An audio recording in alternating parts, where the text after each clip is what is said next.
I'm holding court, you standing trial. Why ain't I see you round back when I was down? I'm holding court, you standing trial. Why ain't I see you round back when I was down?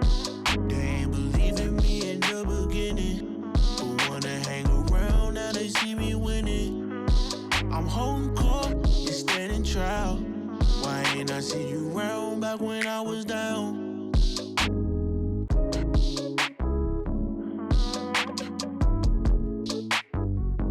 What's up, world? It's your boy Big Court from the Holdin Court Podcast, and today's episode is sponsored by none other than Rap Noodles. You already know what it is, the classic icon ramen noodles. You know what I'm saying? This is the creamy chicken gumbo flavor, one of my personal favorites. So, you know, we grew up in the hood eating noodles, you know what I mean? What we talking about ramen? Forget ramen. Get your rap noodles, you know what I'm saying? So, there's no limit to our success. You already know what it is. Be body, ride it with the rap icon, Rap Noodles.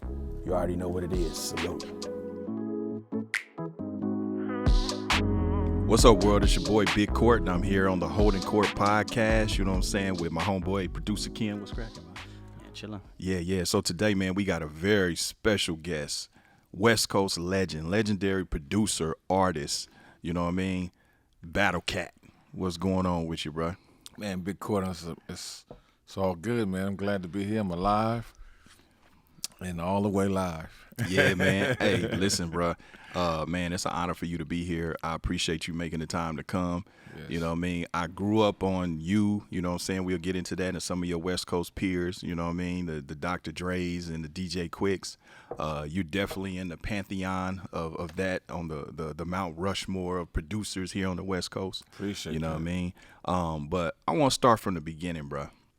You know what I mean? I want to, because I want to document your journey. You know what I mean? You from Los Angeles, California. You know what I'm Yes. saying? Tell me South Central.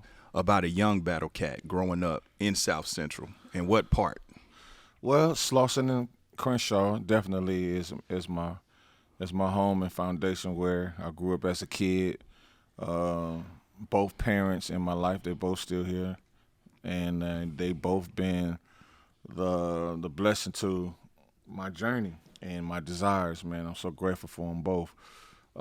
As a kid, man, they both been passionate and still is about music. So I couldn't help but be with the program. Both of them are vocalists. Both of them play keys. Both of their environments was a blessing for me. They both love playing a variety of music, genres of music.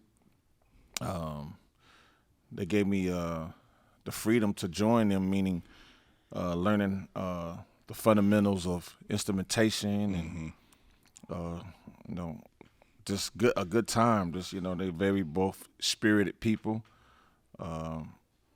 They love music so much to the point where they provided instruments around me. Starting with pots and pans and tamarines. Man. So you always had the natural inclination for music. Yes, from day one. Were your parents musicians? My mother plays keyboards, and so do my dad. And my dad was a percussionist. I didn't know until later on as I got older.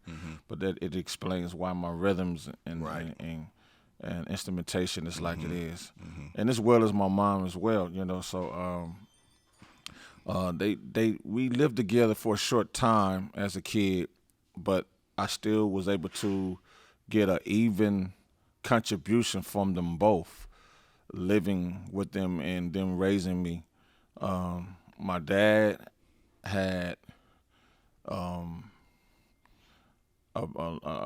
incredible relationship and reputation in the neighborhood where he lived, which was in the 40s, not too far from where I'm at, And I got a chance to see incredible people, musicians like Steel Pulse. It's a known reggae band. Third World, that's another reggae band.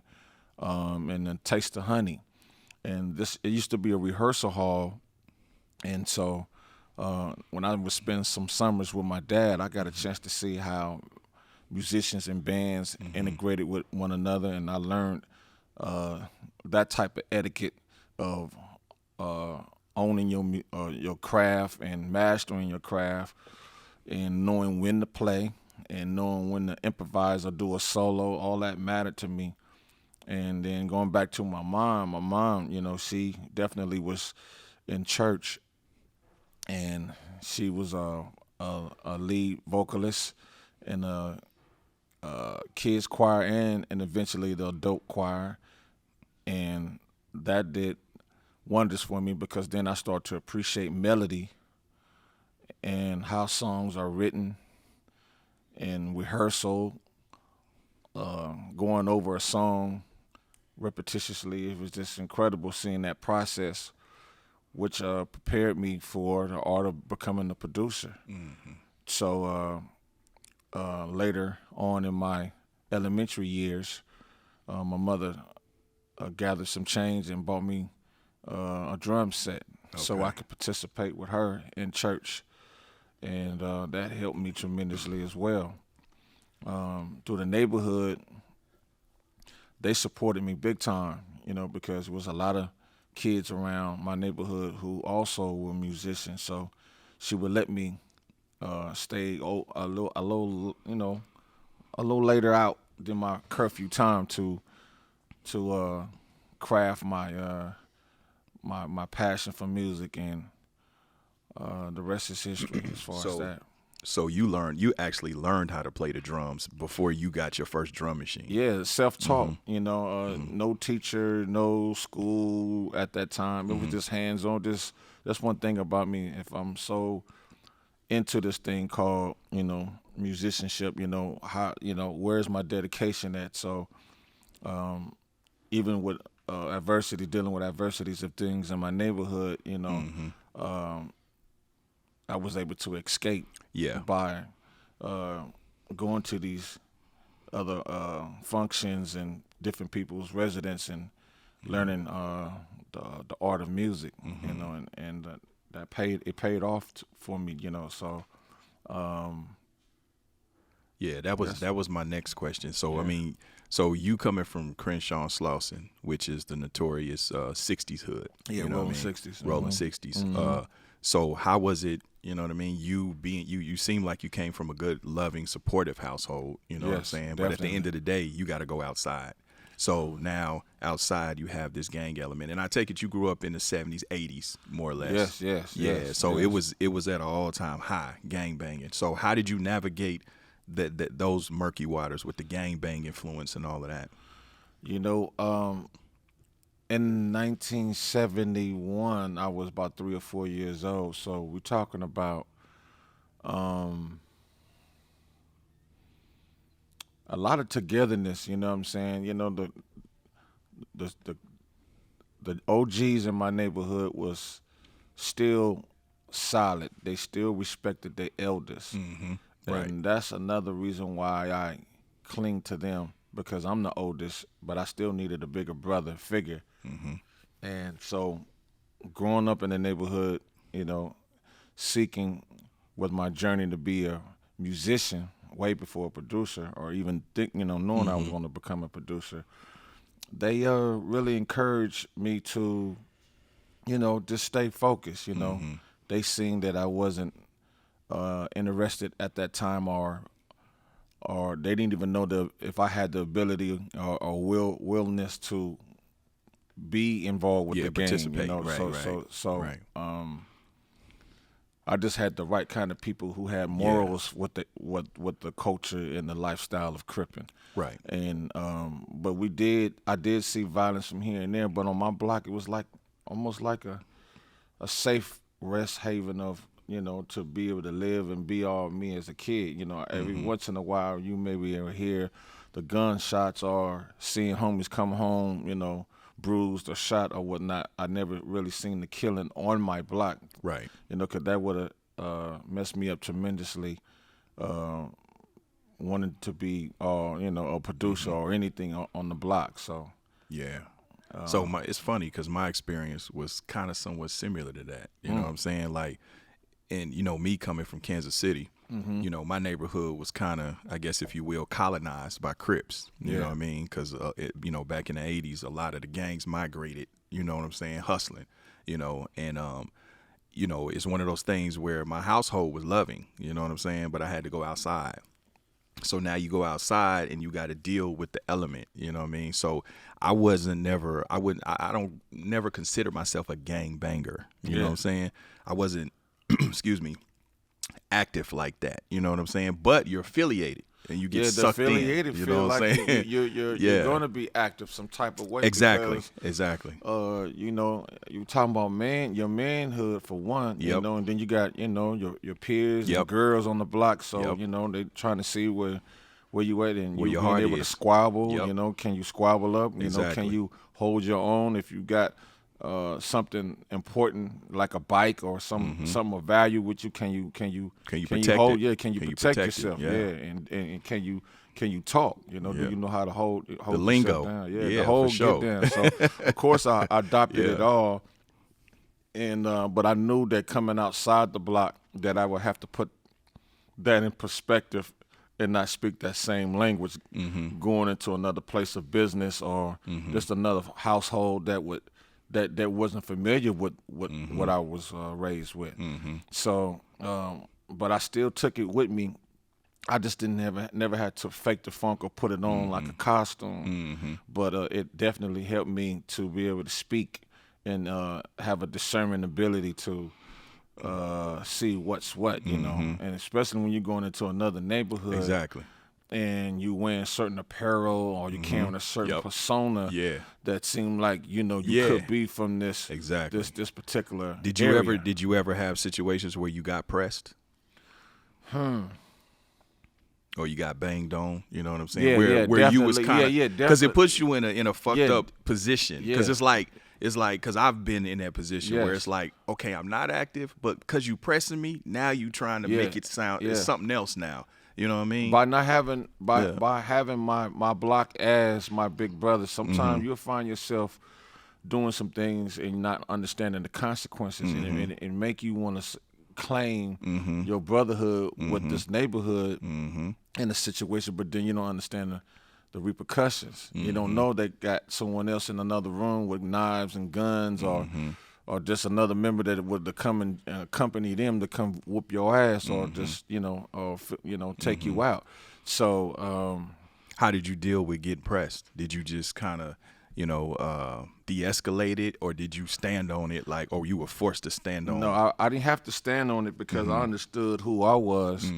And I always came with this joyous vibe where I was approachable. I never had to really deal with the adversities of them wanting to tear my ass a piece. You know what I'm saying? But it was a few times where brothers was persistent in doing something because they already put the energy out there and they got their peers with the peer pressure going on, and they like, well, damn, I can't just let down. I still want to press him to see if he's gonna burst, with some information that we really want to hear. We want to hear that he's from the opposite gang, and I never really dealt with that. It was really more so the bullies within my own neighborhood that I dealt with, and when I seen that that wasn't my get down, and I didn't have no problem with just being the best of me, Man, that's and dope, I had bro. my gift. Along with me to display my reason for being there. I'm always carrying some records. I always had a radio with a cassette playing mixes of that nature. So once they seen that I wasn't a problem, then they just gave me the pass, and I didn't have no problem with that, because if I would have portrayed anything else at that time, it would have been a problem. That's dope though, bro, because I mean that shows really the authenticity of your character, even as a young guy. You know what I'm saying? Because I've always respected, a lot of times, quote unquote street niggas and want to be tough niggas, they try to somewhat look down on what they perceive as square niggas. You know what I'm saying? Yes. But I could always respect a guy that was just him. You know what I mean? He ain't about no bullshit, but he's still a man, and he stand up when he need to stand up. Then it's funny because that a you lot say of that. a lot of times the niggas that be putting all that on, they don't really be that. Yeah, it took it took a while to find out the difference of the two and what to do about those situations because you got a lot of G's in the hood who's with the ignorant shit and perpetuating the stupid shit, you know, because they feel like it's entertainment, you know, and I hated that. I seen that too. But then I knew what crew to gravitate to, like I said, that had power, principles, and morals, and a clear distinction of who was who on the block, and they cared enough to say, hey, don't fuck with him. Yeah, you know, he belong on with us, you know, because that's funny that we talking about that, about different characters of that walk of life. You know, in our hood, we got like 2 parts, if not 3 of the hood. You know, you got the Overhills, you know what I'm saying? That's almost like Beverly Hills. So they rich kids. That's like Baldwin Hills. Yeah, and Baldwin all that. Hills, you know, Slauson and Overhill, Fairfax. Yeah. You know, that's the upper echelon of, you know, growing up almost, you know, considered middle class. I almost bought a house in View Park. You know what I'm saying? Yeah. But then I went to Encino. But I knew what it was. My old lady was like, oh, it's beautiful over here. I want to live around black people. I said, yeah, that's cool, but you know what I'm saying? Right down the street, it's right some down bullshit. The street, it's you some know bullshit. what I'm saying? Yeah, and that's one thing that I learned from my neighborhood is that helped me tremendously. Like, you know, that was like ghetto or street etiquette. You know what I'm saying? You know, and I knew what to look for and what apparel to wear. Now I did have problems where they couldn't distinguish, you know, from what I was wearing because I never really wore it. Like I wore my khakis right. You know, I had the same similar apparel, but not all of it. You know, because I was a fashion guy, so I would mix fashion with my G shit. Yeah. And the hood loved that because I seen them like that. You know, so I just wanted to diversify my personality and everything. So, but they, you know, you would have that peculiar thing like Easy. He kind of fly, but he could still be an enemy. You know what I'm saying? So, you know, all that helped, you know, or seeing someone say, hey, Cat or Kevin, you know, that helped a lot. You know, okay, cool, he cool. So if you didn't know where you was going into other neighborhoods and you didn't have the right confidence and a sense of a focusedness of getting there, and getting out the way, because anything else you're gonna be prime. So you red. basically you're gonna that, be in the lion's den within a millisecond of a second. Just like as soon as they see you, hey, come here, what's up? Yeah, you fool. Where you from? Yeah, you fool. You know, and if you look like, oh man, damn, I'm trying to get it together. I will prepare for this. And we went through all that, but it helped me understand who I am and what they are and what we got in common and what we don't have in common. Right. You know, all that prepared me for the industry as well. What high school did you go to? Man, I went through quite a few, man. And, you know, I was a, troubled kid, you know, needing that big brother figure because I'm the oldest of my brothers. But I went to Crenshaw. That was my main high school. I ended up traveling to Fremont, Dorsey, and Manual Arts. Okay. And I my last year of high school was at Fremont. Okay. Which is a blood predominant driven high school. Right. Right. And, you know, but I got a chance to meet a lot of incredible people. You know, do these different schools that I went to who happened to be big brothers to me in the industry. You know, Snake Puppy from the LA Dream Team. Joe Cooley, you know, who ended up DJing. Yeah, with Joe Cooley. He used to come up there and do Fremont dances. Dope. Bobcat and the Egyptian Lover at Crenshaw. So you went to school with South Central Cartel? No, I didn't go to school. Because I think one of them went to Fremont too. They could have, but not in the same year. I'm 86. Okay. So I don't know where they were in between time. Okay. You know, they could have been more on the east side. Because that was my last year. I think they from like 87, you know what I'm saying, 87 or some shit like that. It could be 87. Yeah.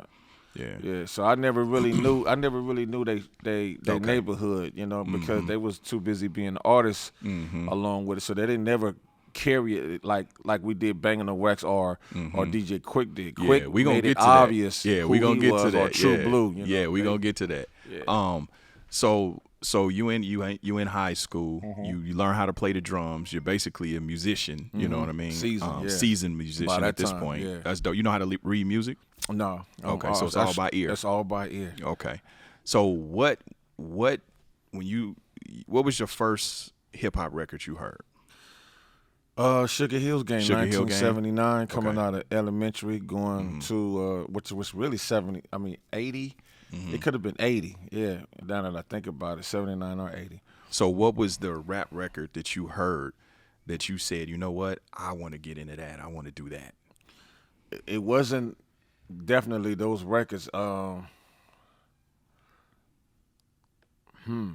That's Cody. Let me try to think for a second, just a quick second.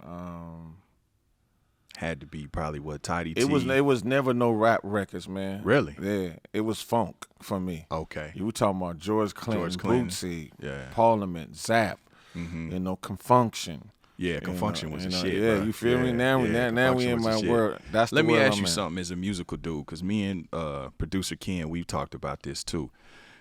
And I don't know if it was the same way for you in L.A. I'm in Kansas City in the 80s. I was born in 76. Whoa. So you figure. Good ass year. Yeah, man. Hey, before rap, the first rap record that I actually, well, of course, Sugar Hill, but I think Run DMC, like Walk This Way, when they did that record with Aerosmith, you know what I'm saying? And then you had the Fat Boys, which was kind of like a novelty act, you know what I mean? And you had Beastie Boys.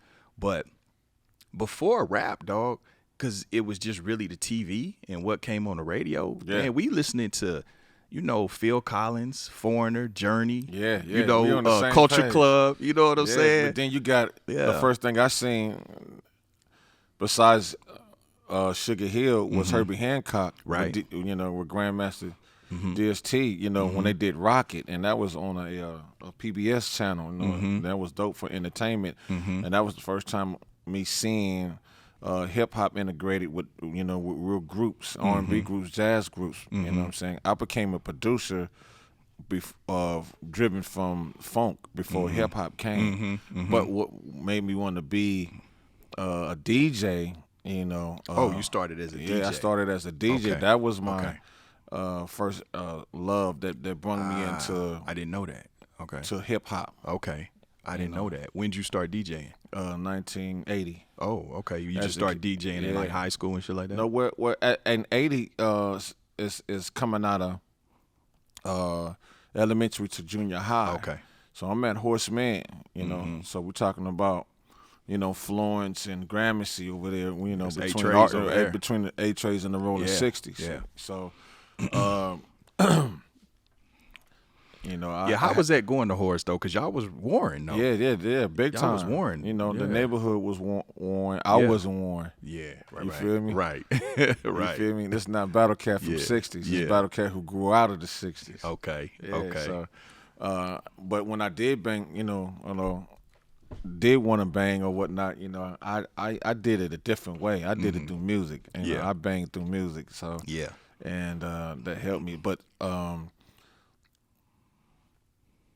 joining the marching band and Man, I used to want to be in a marching band. man, back it in was the day, it was bro. fun. Seeing It was it was something two about it was that two things shit. fun. Yeah. Two things. The girls cheerleading. Yeah. Rehearsal with that, and then just playing all the latest records. You know how bands would do. They would do renditions of classic records. Hip hop records. So experiencing that, and rap was moving. It really was. But like I said, the music aspect of it really is what captivated me. And I say, what was happening on the West Coast is what made me really want to get into the rap world. What was the first West Coast record that you heard? I mean, I assume it had to be like Tidy T or something like that. No, before that it was called West Coast Pop Lock, and Ice-T's record Cold as Shame. Oh, wow. Those two records. My first record that I heard that made me want to get into rap and gangster rap record was Ice-T Squeeze the Trigger.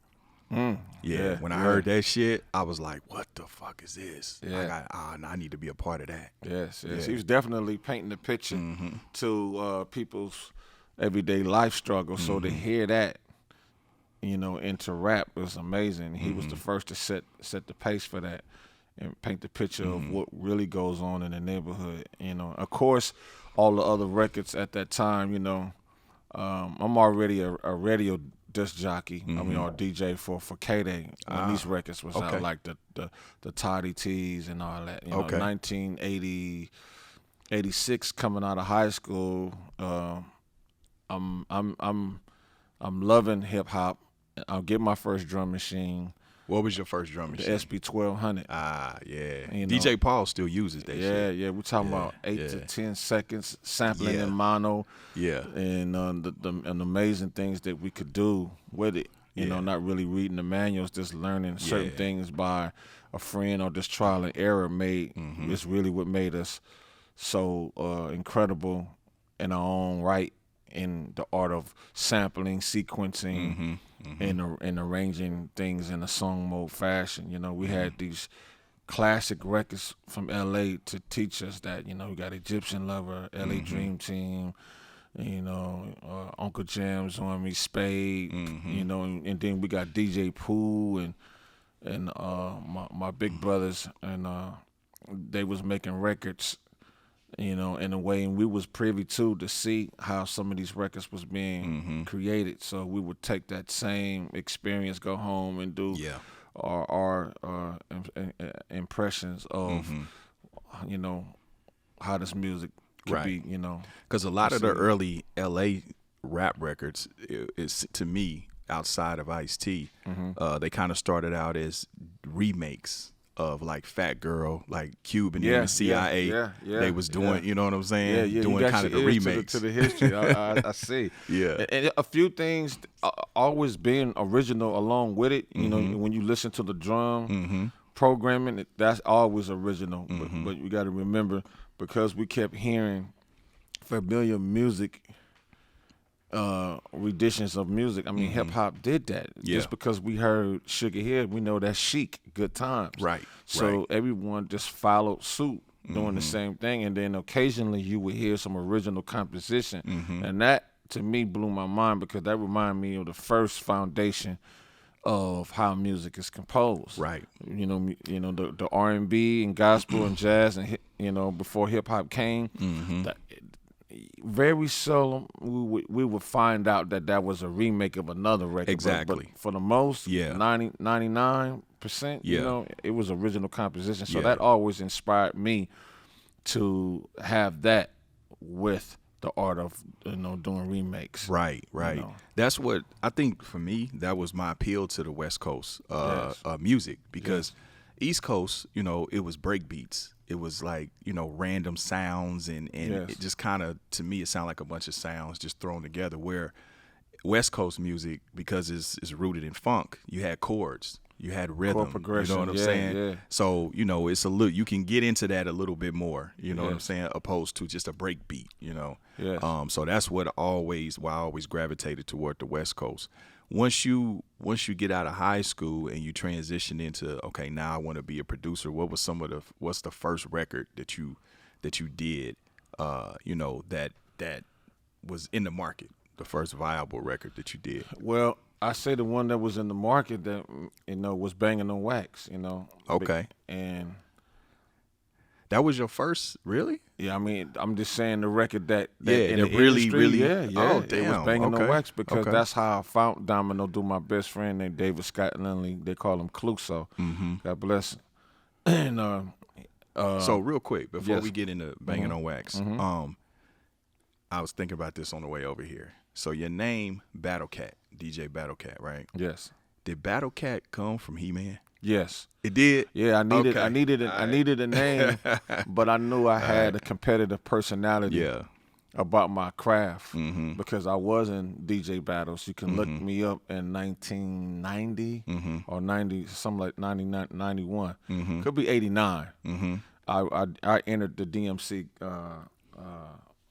DJ seminar contest, you know, that happened in New York. So I was serious about this DJ competition, and being a competition DJ as well as a musician and a party DJ, you know what I'm saying? So I wanted it all, you know, so I could be ready to get down like how Run DMC DJ, Jam Master Jay. I definitely wanted to become a concert DJ, but me being a musician developed me to have a unique, different style from all other DJs.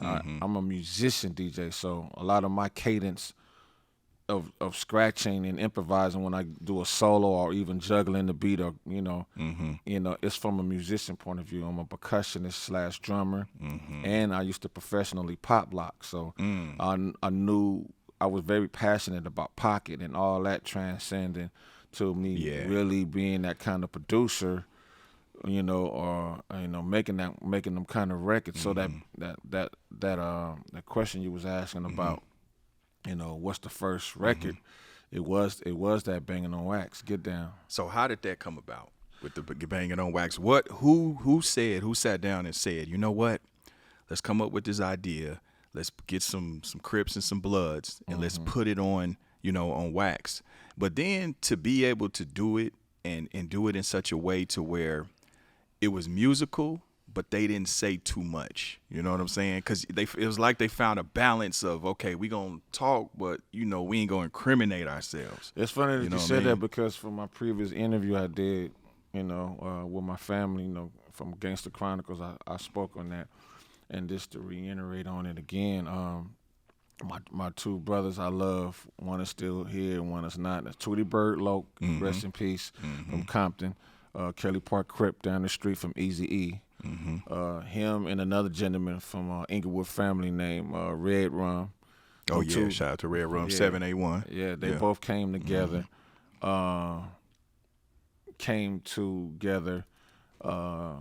To put it together. I mean, when I met them two together on something else before Bangin' on Wax, so I got a chance to see his skill set and work with him beforehand. But him being a Blood and Tweety Bird being a Crip, I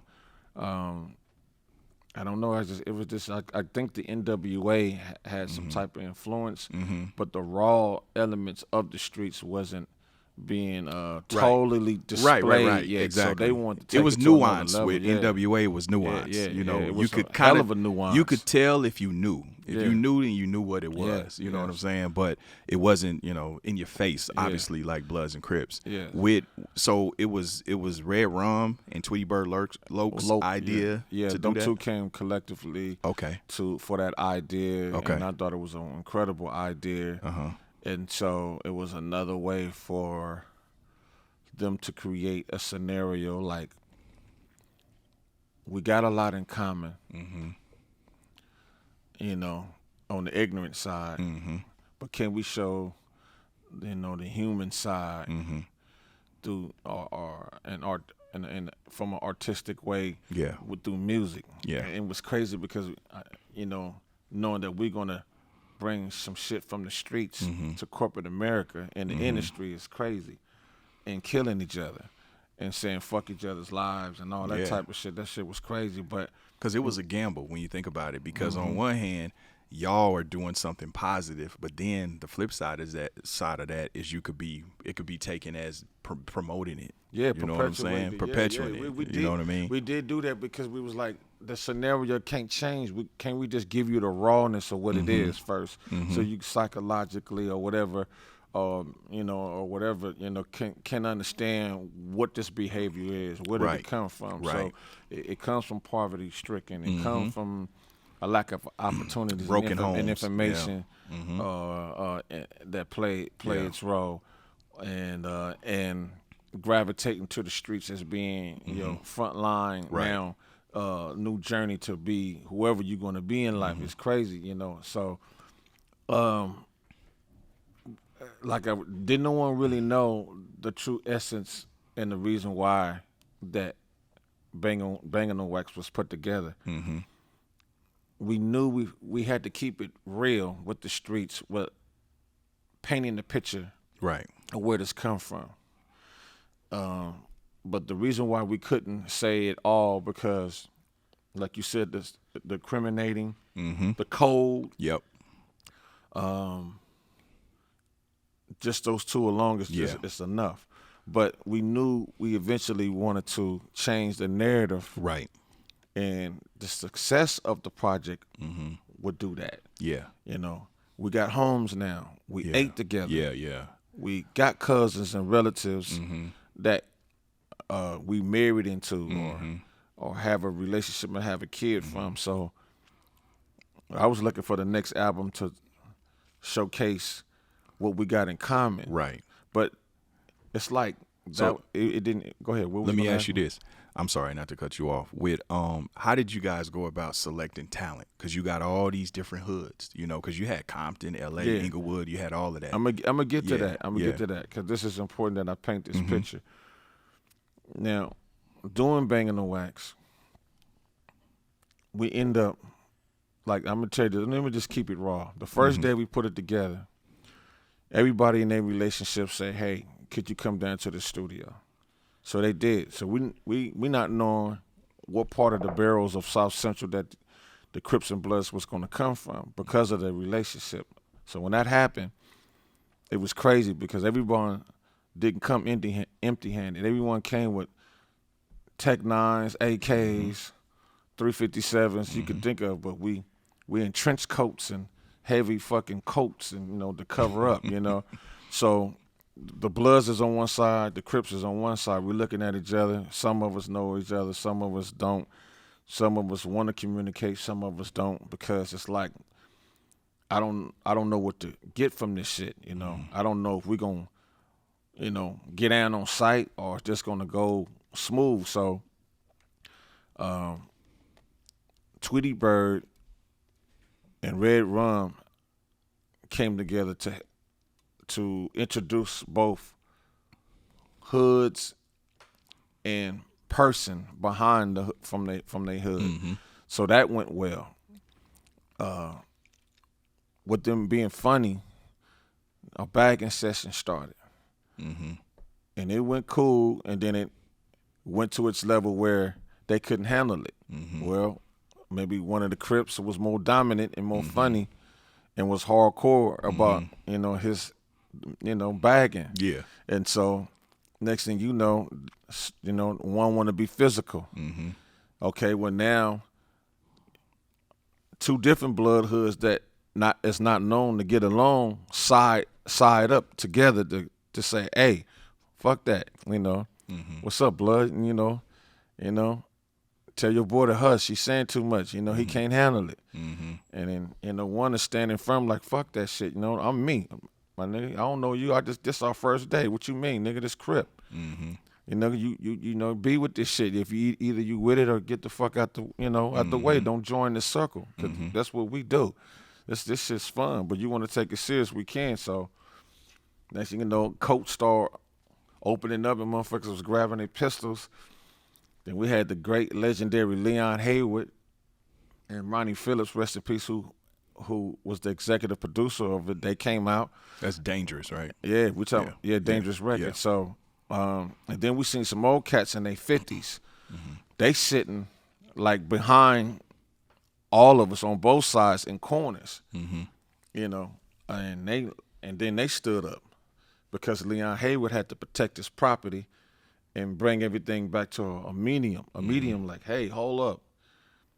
We know it can get like this, but respect what this is. This is a chance for you guys to be something other than what you are. I'm with the shit, but we gonna respect what's happening right here. And they respect him because he said some other things that was encouraging.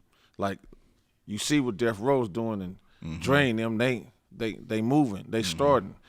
Now y'all need to come to a happy medium so y'all can potentially get where they're going if y'all want to do this music shit. So that helped tremendously. Now let's go back to your question that you asked me. What was the question I asked? Shit, I got so caught up in the story, I forgot the question. What was the question? No, okay. I know what it was. I said, how did y'all go about selecting talent from all these hoods? Now, from that story and that testimony is how we start selecting. Look, the Bloods is the Bloods. They side with each other. The Crips is with the Crips. So all we did was we had producers that grew up maybe in the Blood or Crip neighborhood. And then one gentleman that said, you know what, I'm just, you know, I feel them. I know one of them, you know. Let me start cooking some shit for them. So I did the same with the Crips. You know, I was the most talented in the room. And two other musicians came, Jay Stank, Dookie Fingers from Kelly Park Crip, and where Tweety Bird is from. He came. And Geek and Noise. They from Inglewood, if I'm not wrong. I didn't know that they was producers, you know, and they bring their contributions to the Bloods. But with my musical background and them hearing what I was doing, they felt like we was outnumbered. We outnumbered them production wise, and so they went and talked to the executives like, man, can we get Cat to do some shit for the Bloods, or he just strictly Crips, because I don't feel we gonna win. So I ended up doing songs for both sides. Which songs did you do? Because I know that record very well. I Rip a Crab in Half. Okay, I remember that. That was a hard one. And mixed a couple of the other records. Okay. But I rapped on Mac It to the Slav Bitches. Yeah, that's me. Yeah. On there. I did the first single, which was Bangin' on Wax, Wax, which is a remake of dope. Peanut Butter by Lenny White. Yeah, that was dope. You know, that opened up the whole get down. Yeah, that was one of the dope songs on there too. So the Bloods just picked among themselves. Yeah. They didn't do no favoritism within their own side. You know, they just said, you know, okay, this is what the tracks is. Whoever got the hottest shit, they gonna go. If not, we got another song. We just kept going, and it's the same on the Crip side. So let me ask you, what was your favorite song on the Blood side? Paru Love. That's everybody's favorite song. No disrespect, that might be the best everybody's song. favorite song. Now I'm gonna tell you, we would have blew their ass out if two other records would have went. Everything's gonna see all right. And another slide, BKO, which is another Love TKO by Teddy Pendergrass. Yeah. I'll produce both of them with Jay Stank and Dookie Fingers. Okay. That would have matched that. Yeah. We heard them doing Pyro Love, but if you would have heard my version of another slide, BKO, no disrespect to the Bloods, I love you. My no Red Rag, y'all know what it is. Sure, I'm just saying the title, so don't take it because I'm saying it with so much authority that, you know, it's not like that. I got family from both sides. Yeah, real talk. But if those records would have went, and you know, that never came out. No, because the executive producer. familiar. Let me tell you some shit. My skill set was so sharp. Without sampling, I recutted everything. Oh, you replayed So the that executive producer swore up and down there with samples. Yeah. And he didn't want to deal with the sample clearances. It was getting expensive. So, but really, the lack of education that he had about it is that it would have been less inexpensive. Yeah. I mean, you knew what I'm saying. Yeah, it for wouldn't sure. have been. It would have been inexpensive. Period. Because we're talking about licensing. Yeah. That's all we would have had to pay. Yeah. Instead of for the sample. For the sample, you got to pay for that and the writers and the publishing. You got to go through all those. Yeah. Those, you know. But if you loopholes. do an interpolation of it, you do a interpolation of it, you gonna win. Exactly. And that's what we was doing. So he got that later. So Paru Love was a remake, or yeah, hell yeah, you know it was. Yeah, if you really listen. Yeah, because you can hear it. You can hear it. Jay Stank, rest in peace. Yeah. He did that record. He used a vocoder instead of a talk box. He used a MP60, and he had a JD by Rollin. I think it was a JD70 or something like that. He killed it. Man, I watched him do it. Crazy thing about Paru Love, bro, is I'm from a Crip neighborhood. Yes. So, you know, we all love that fucking song. Everybody love Paru Love, but we turn that shit down. You know what I'm saying? We ride through the hood. And it's it's down crazy. A little bit. It's crazy because Nene X, rest in peace. Oh man, we was met her super by dope. we and She was Tweety super Bird dope. picked her up from Studentville, Ohio, and she was neutral. She wasn't on the Bloods or the Crips. She actually loved MC8. And when you go back and listen again on her second verse, her style is like 8. She loved 8. She was in love with 8, and that's track new. Yeah, so she was Bloody Mary on I'm Blood gonna tell you how Crips. she became Bloody Mary. Unfortunately, she was in a situation where brothers took her for granted, you know, her body and her privacy, and she you know, I don't want to say the rest, but she was violated. Oh wow! And so next thing I know, when the day that we started Banging on Wax, when she came in, she was flamed up. And it blew our fucking mind. We're talking about someone from Studentville, Ohio. They was slow. They was maybe like 2 years, 2 or 3 years behind California culture of music and hip hop. You know, so next thing I know, she got the khakis, the whole 9 yards, the overalls, the beanie on, the gloves, everything, barrettes in her head. Man, I thought she was born and raised in Compton or something. No, that's wow. I ain't gonna lie. I thought she was a dude at first. Yeah. You know what I'm saying? Because of the that cadence deep of her voice. that deep voice. Yeah, Yeah. that deep voice, that's her natural tone. But she, like I said, she loved MC8. So she patterned her shit off of him. She was inspired by a Crip. Yeah. But ended up rapping as a Blood. Damn. Yeah, she did that. God bless her soul. Yeah, You know, rest she in was peace incredible. to Bloody Mary. Still back to what we were saying before we started, though. I think Steady Dippin' would have been the counter to the Pyro Love. It definitely. If you would have asking me that question, and Diamond in the Back, Soon Rooftop, you know, that was an incredible. Is that your movement. favorite record on the Crip side? No, it's not the favorite. No, you said Mac into the. I just said that was a record I performed. The two records that didn't make it was because after us hearing Pyro Love, I created another Slide P. BKO. Yeah, BKO and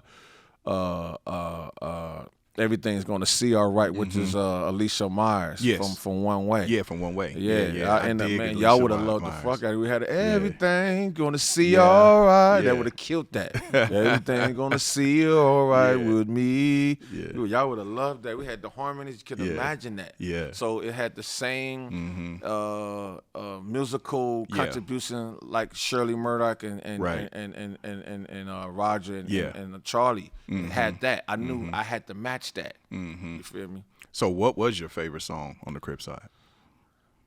I just named them. With the ones that didn't make it? Didn't make it. Oh, shit. Yeah, bro. Well, I'm talking about the ones that made it, though. It ain't. I don't have it. You don't have it? They not. I mean, because my homie ain't here, it's Steady Dippin'. Okay. It made an impact. It touched folks. But my favorite, just to be honest, they not on there. So how did you? What was the Steady Dippin' story though? Because you said you had a Steady Dippin' story. Oh wow, it's crazy. What it did was bring two Crips neighborhoods that never met or got along or anything. They never was rivals or none of that. We're talking about Compton, Kelly Park Crip, you know, and the Rollin 60s. You know what I'm saying? And me representing the Rollin 60s and bringing two or three of my homies from the hood, they was embraced. And my best friend wanted to bring his contribution to music because he admired what I did. He seen me become Battlecat, the DJ, to the musician, to the producer, and he was the one that was in the driver's seat taking me to all these meetings and opportunities to become who Battlecat is today. And so he wanted to voice his contribution to music because he's from Brooklyn, but he grew up in a predominant blood neighborhood. Yeah. And that was basically it, man. I mean, and then not only that, he the one that found Domino for me. Domino was the first rapper who rapped on the single Bangin' on Wax. He was from Long Beach. He was Genuine Draft. Genuine Draft, which is the beer of Long Beach.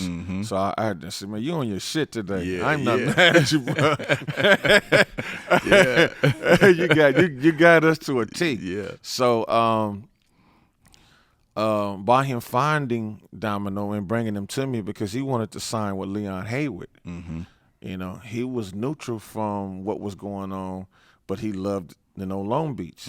So when I come out and meet this guy, this is the first guy I'm seeing that took the next rapping and singing level.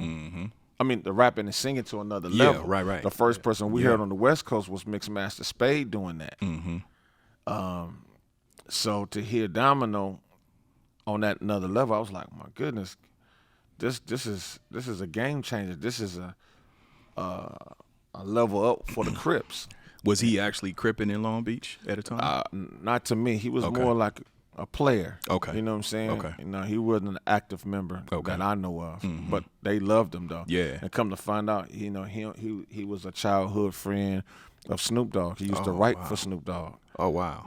Snoopy told me this out of his mouth, and I was amazed by it because I didn't know that he had that relationship like that. But then, like I said, behind doing Steady Dippin', it touched different walks of life for people I didn't know that was paying attention to that record. Like Mm-hmm. Mike Epps, that's Mike Epps' favorite record, and he know the history of my record and my contribution. But my best friend was definitely a visionary for talent, and by him bringing Domino, that changed my life, because when we stepped away from Bangin' the Wax, I had a conversation with Domino to produce a few records for him and see if I could help him shop it. Yeah. And I did, and we got ourselves landed with Leon Cohen's. And Before you get there, I want to go to Domino because it was him hit records. Cool. How did you formulate your DJ Battlecat, but then you create C Rider? You know what I'm saying? You know what I mean? And for those who are watching it that don't know, that's you on the cover with the bat. With the back with the red rag. Yeah, with the red rag getting being So, burnt. So what made you say, you know what, I'm gonna create this other persona for this project? Well, it had a lot to do with, like I was saying earlier, about who Battlecat is. I understood that I needed to protect that name, and then understanding that it was a brand, and the crew that I represented was on the positive tip, you know, to diversify a young kid coming out of a Crip neighborhood and not to be marked. I needed another name that would be like my costume or mask, you know, or something to help protect Battlecat. I wanted the brand of Battlecat to be looked from a professional point of view, and I successfully did it by doing so. And me, I'm more, like I said, of a rider. I'm not really a banger. I know what comes with banging. I didn't like the benefits. It was none. Right. You know, some that did bang, they banged for a righteous reason to protect our neighborhood. But then I seen a lot of shit that was just like, it wasn't adding up. So I said, you know what, if I'm going to represent my neighborhood, you know, not being on the set or from the set or whatnot, how could I be a voice for my neighborhood, because they was good to me, and I seen a lot of things where I felt like their voice should have been heard. It wasn't one rapper in that hood that I could have picked to represent the Rollin 60. So I said, you know what, I'm gonna be C Rider, you know, and it worked, you know, and I knew some of the culture and the language of my neighborhood enough to not perpetrate it, but, you know, express it on a level where it didn't break the code of giving up insight of what was going on. You know, that's still considered snitching. Exactly. So once the hood found out who it was, because it got all the way up to the pins where all the shot callers and the OGs who run the hood like they do. I love them. They got out that someone is in the neighborhood named, call himself C Rider, representing Rollin 60, cuz find out who he is and handle that. So when they found out it was me, and I'm off the AG block where the Rollin 60s was created at, they were like, oh, and then I explained what I was doing, and they're like, man, we got you. Run that shit. Go ahead, represent.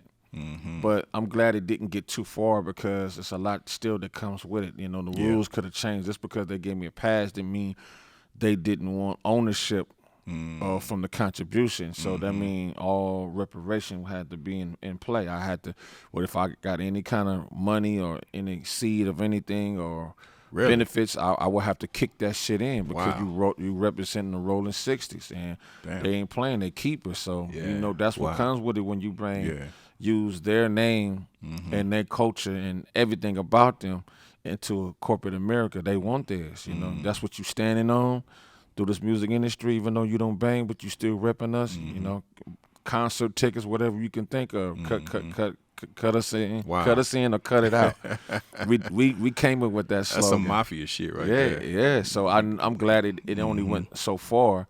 And then I just surpassed that by making sure that Battlecat emerged, and you know, on a level where they could still see Kevin / Battlecat, the little homie that they raised and groomed. Cool. Yeah. He surpassed that, because they really didn't want me to be a member in the first place, because they seen the talent early on, and they had, like I said, the Crips that I still get down with to this day. They they carried a spiritual background, God, what they crippin'. You know what I'm saying? And it's the same way with Bloods, you know, that I function with, that happen to really be solid people and really wanted me to win. Yeah, for sure. So that through the Bangin on Wax, you got to Domino. You know what I'm saying? So now, did you sign him? Is that you stepping into the executive arena with Domino? As far as making a decision and using my relationship to bring him to the right people that could take us both to another level. Yeah, that was Battlecat's first executive move. Dope. But I didn't sign him. You know, I was still a baby and didn't know the business. But I just had great relationships that could take us both to another level. So Greedy Greg, and then was instrumental in the Anti from Outburst Records. Respect to them both. For Outburst had Dre and BG Knockout too. Yeah, eventually, they did, but they had Moke and Steph first before then. You know, and they was very successful with DJ Quick as well, and second to none. You know, they helped them get their deals as well. With Profile. Yeah. Okay, I didn't know that. So this is like another big brother, like a Puffy. You know, we can look at Greedy Greg in that sense because it's his relationships. For him taking us to Leon Cohen's, who was California based. I didn't even know he was California based with the culture of hip hop and understood the Crip and Blood and all that. He was there. He's seen a whole lot. I didn't know until later on in his career. But for me, he was the perfect candidate to, you know, to be a voice for us and take our sound and movement to Russell. Russell digged it. Next thing you know is RAL, Russell Associated Label, which was another company. You know, was that through Def Jam? They was still Def Jam, but you know he had another. I remember the RAL. Yeah. What would you call those labels? Subsidiary. Yeah, subsidiary. Labels. And they took a chance on. You know, so it's cool. It had the because Russ. He was tied in with LA because he got South Central Cartel around that same time you feel too. Me? He brought them to Def Jam too. So that's one thing I love about Russell, and that's why we give him so much props and in so many ways praise too. But not worship. I don't worship no one. Nah. But we give him praise for him having an open mind and the ear about the culture and the music and what we was talking about. He thought it was ingenious how we put music together and express ourselves. Yeah. I was shocked when he went and got even South Central Cartel. You know what I'm saying? For him to be from the East Coast and then a lot of their artists to be, you know, LL. And, if you want to go back since you mentioned LL, it's LA niggas first that give. If you want to know that the first history and sound of East Coast and West Coast is with Russell embracing the LA posse, which is DJ Pooh, Muffler. Breeze. Was Breeze a part of that? No, we're talking about producers first. Okay. We're talking about the sound of California to New York. By him embracing the LA posse, which is Bobcat, DJ Pooh, Muffler, and Daryl Pierce. DJ Bobcat. And, you know, and Pooh. I mean, that I'm glad that happened because then it showed that we do have a lot in common. Stop, you know, looking at us like we're not equal to this thing called music. You know, for us to discriminate and stereotype each other that way it's Oh, it's you just taught me something though. Yeah. So hold on. So Bobcat is from LA? Yeah, from 40s. Really? Really, yeah. I thought Bobcat was the East Coast cat because he was LA. You talking about LL's right? Bobcat, because you know at that time at that time we didn't have it where Bobcat could, you know, he didn't step out just early on where you can see his discography, where he's from beyond the pillars of what the industry painted. Right. You know what I'm saying? Right. So that the ones that know like LL could tell you because that helped Todd, aka LL, learn about LA real quick, you know. Damn, I thought I'm talking all about these years Apparel, I thought Street Bobcat Code. was from Queens or some shit. No, Bobcat is from that's LA crazy. after 40s. That's my That's mentor. crazy. That's who gave me the opportunity to become Battlecat. Okay. As well as Greg Mack, you know, becoming the K-Day Mixmaster for a legendary radio station. Yeah. Shout out to Greg Mack. He broke easy shit back in the day, right? He broke a lot of our shit. Yeah. So, we was talking about producers and Russell getting behind the LA scene. It was with those producers first. And Bobcat could tell a story and Pooh and the other members can tell a story better than I can. But I was so happy that happened because it gave us a voice. So we talking about Dub C, he another one that come out, and then Warren G. You know, it's about 4 to 5 to 6 acts that come out of Los Angeles, California. Dub through Russell Shack. Simmons. Yeah. You know what I'm saying? Jail wasn't jail. Yeah, J.O. Felony, you feel me? From out of San Diego. San Diego, Yeah. that's West Coast. So that's why when I hear Dre or Cube say thank God for Russell Simmons, because it's the truth, man. You know, that was the Berry Gordy of hip hop, and he took a chance on us. Yeah. No other record companies did. Like that between Priority, Profile, and Def Jam. We were so grateful that they loved us like that. Yeah. You know, and it gave us a platform to really, really, really be heard. Yeah. So you produced Domino's first hit, right? Yeah, the whole album, 9 out album. of 10. What was AMG, his first hit? Ghetto Jam. Ghetto Jam. That's in 1994. Yeah. They still play. Is that Here We Go? Yeah, Here We Go. They yeah. still play that shit at barbecues. And Man, shit. it's crazy, man. You know, we are so grateful for that. Yeah. You know, What was that like? I mean, because now Bangin on Wax it had its commercial success, but it was kind of an underground thing. Where But in now- underground it went gold. Yeah, Really, it's that's just- what I'm saying. it but really, now really went gold. Domino's Ghetto Jam, now you on, that's a hit. That's Yeah. Billboard. We That's wanted to something else. we wanted to diversify Yeah. our music Yeah. expression. You know, we wanted to have a chance. We knew that gang banging wasn't gonna get us Right. to the top. Yeah. but because we didn't have the machine like Death Row. But see, even Death Row didn't allow it. You know, even though they behind the scenes or brought the whole culture into the entertainment, but good music and good conversation, and painting another picture of being poverty stricken and on the adversities of life. That's what I wanted to get the next album of Bangin on Wax on. That showed the root of where this come from instead of just talking about killing each other. That's what So you had nothing to do with the offshoots of Bangin on Wax. Like you had the NOTS and you had the NOTS was before Bangin on Wax, you know, and that's my boy Kiki Loco from Really? Rollin. So Okay. it was kind of lightweight. It could have been inspired from that.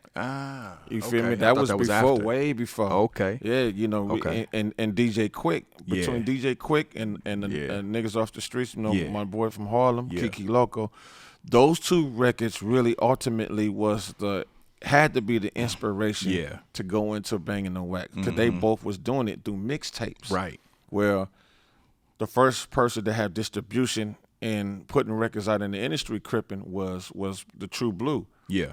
They did that professionally. True Blue. Yeah. Yeah, True so, Blue. Yeah. big shout out to Kiki Loco. So, but DJ Quick, his was in the form of a mixtape, Yeah. and it was crazy. Like you said, we had to turn down. Yeah. I never heard of DJ Quick until the Crips in my hood from '60s was driving down the street playing his mixtapes, Yeah. because his artistic expression Yeah. was so creative. Quick and was he ahead was of so his time. Yeah. poetic with his shit. Yeah. It's like we heard something beyond him dissing Crips. Yeah. Yeah. And we just had to have it. His voice, his arrangement, his selection of samples and drum production. It was just like it was like a mirror reflection or shadow of Dre, but on another level. Yeah. a little bit more edgier in a Yeah. sense, because we're talking about the language and the culture of Crippin' and blood.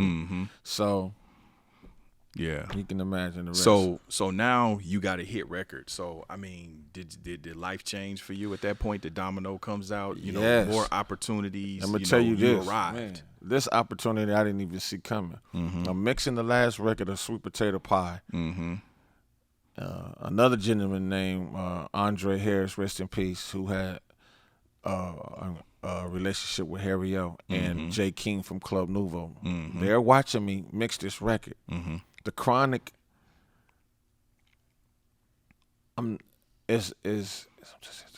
the Chronic is out. But they can't believe it's another producer in here that got the same intensity and creativity of Dr. Dre. The door's wide open. They're playing tennis. I mean, not tennis. They're playing ping pong at this legendary studio called Skip Sailor. That's where Quick did his first record. That's where I did my first record at. So they hear me mix this record, it's got all this funk and this melodic shit that's banging. You know, it's a remake of SOS Band by Jimmy Jam and Terry Lewis and produced by them. I killed it. While I'm mixing this record, I get approached. They like, man, I can't believe these records I'm hearing. So what are you doing? I said, yeah, I'm just going down the list. This is the last record, and they was bugging because they was hearing my technique. I had this white boy named Sean Freehill. What we would actually do was go back and forth. We was listening to the Chronic, so he had this little radio. So he patched the radio so we can hear it through the system. So we playing the cassette of the Chronic, the CD of the Chronic, and then we playing my record through the board. So we just kept going back and forth, matching the frequency and matching the intensity of my mixes with Dre's mixes. So because we wanted to level up, he was heavy on bass and quality, mixing, we couldn't believe this edge and the sound. And I wanted to make sure that I had the same impact coming out of Cali because that was our Quincy Jones of rap on the West Coast, and we pioneered our shit behind greatness. That was necessary, that anything else coming out of Cali had to have that intensity and quality of production as far as mixes, elements, everything in it. So we going back and forth. We playing every record, and they hearing us do this.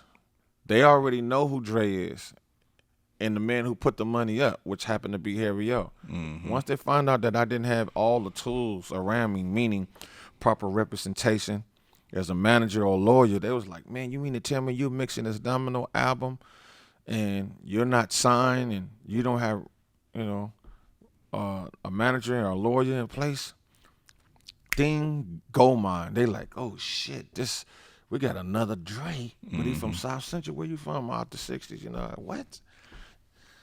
Well, you need some representation, bro. This is an incredible record. They get on the phone. Man, I don't know how that happened. Bro, we talking about Harry O sitting down, but he got a phone where he is. So a message get back for Harry O to call. Harry O calls. They tell him the scenario, and I get on the phone with him. I walk away from my mix, and that brother helped administrate my business and taught me the value of my production because I didn't even know what I was worth. Wow. Harry O did that. Michael Harris, who's home behind the wall. Shout out to Harry O. He did that from behind the wall. He did that from behind the wall for me. So he got in position and helped me with that. Put some paperwork together so he could I could be managed by him under his production.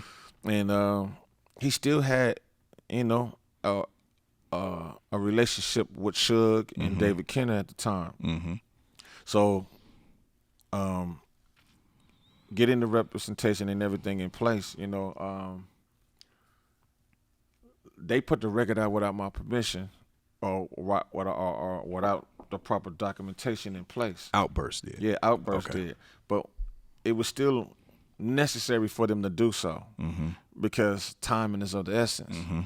So the single's out. It's on the radios making noise. I'm not knowing all the regions of where this record is touching. I'm upset. I'm happy, but I'm confused because I know I ain't got my money yet, and I know something is owed to me. Harry O said, listen, we're going to be smart about this.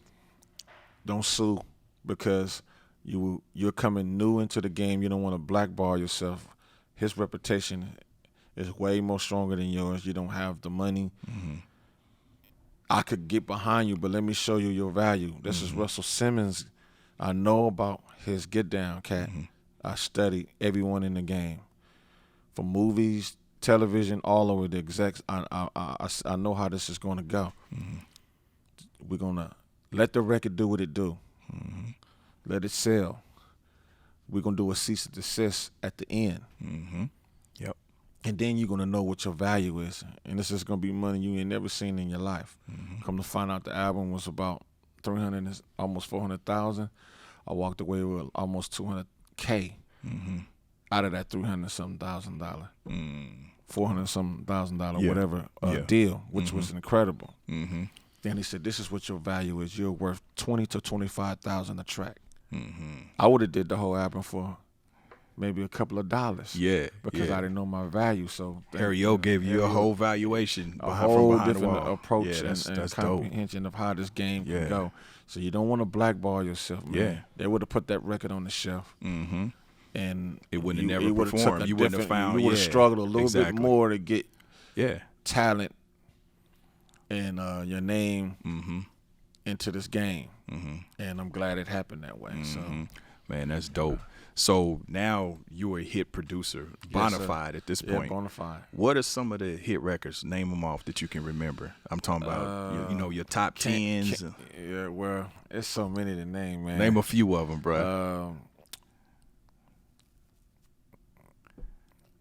Spice One. America's Nightmare. What'd you do on that record? Busters Can't See Me. Busters Can't See Me. But Uzi goes bang. That's literally one of my favorite. We talk about that. Yeah. That's You know, one of my Spice favorite. is one of my favorite rappers. Yes. Went gold with that.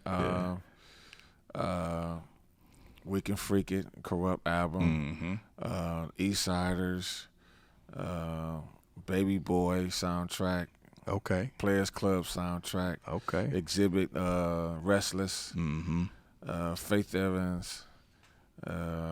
Damn. There's so many to name, man. So you probably maybe about 5-10 million records sold? Yeah. At the bare minimum. 150 million. 150. Oh, my bad. Yeah, my bad. yeah. I didn't mean to Yeah. low ball. Yeah, no, that's all He's good. at 150 million. 150 million. Yeah. Yeah. Damn. Now, see, sometimes I do the research before. It also says Madonna. Is Yeah, I Madonna? was signed to Madonna, through Harry O. And Really? my other big brother of the industry named John McClain and Howard Johnson. Howard Johnson know John McClain, who put Jimmy Jam and Terry Lewis together with Janet Jackson. Those were close mentors and friends of mine, and they stayed with me when I was under the management with Harry O. And What was your situation with Madonna? Well, through these two gentlemen I named, along with Harry O, they was able to launch me a deal. Wow. Over there.